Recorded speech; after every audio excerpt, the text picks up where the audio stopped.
Ano siya mga kabukid, ang gitawag nga swaki o sea urchin. Swaki versus tuyom. Presko kaayo mga kabukid. Gapanggimok pa yung mga spines. Hasta ang tuyom mga kabukid. Daghang tagpaagi sa pag-abri sa swaki mga kabukid.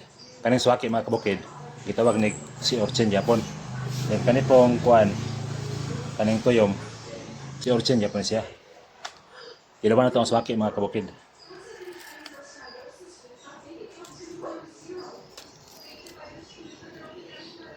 Nakita na ito mga kabukid nga galyok-lyok pa. At itong abrihan ang ibabaw nga parte mga kabukid. Muna siya mga kabukid ang iyang anos, ang iyang lubot mga kabukid, nasa ibabaw. Abri na. Suko kasi mga kabukid oh. Masakitan siya gamay. Kuha na ito niyang ito mga kabukid. Kaning ito mga kabukid, muna siya ang tinai mga kabukid. Muna siya ang mga kinaon, mga lumot. Muna ang iyang baba mga kabukid. Gitawag ni siya mga kabukid og Aristotle's lantern. Pag makuha na niyang tinai mga kabukid, iyang tiyan, makita na nato siya ang puti, yellow, say orange mga kabukid. Muna gitawag og gunad.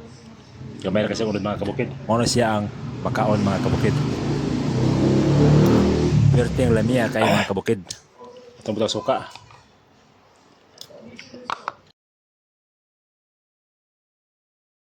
Mag-abri na punta mga kabukid. Kanang lahi na po color. Perting lamia kay mga kabukid. Dan salamat sa pagtanaw. O hinaot ka nakatay dugang pagtulunan sa doa daw ninyong panginabuhi. Bye-bye.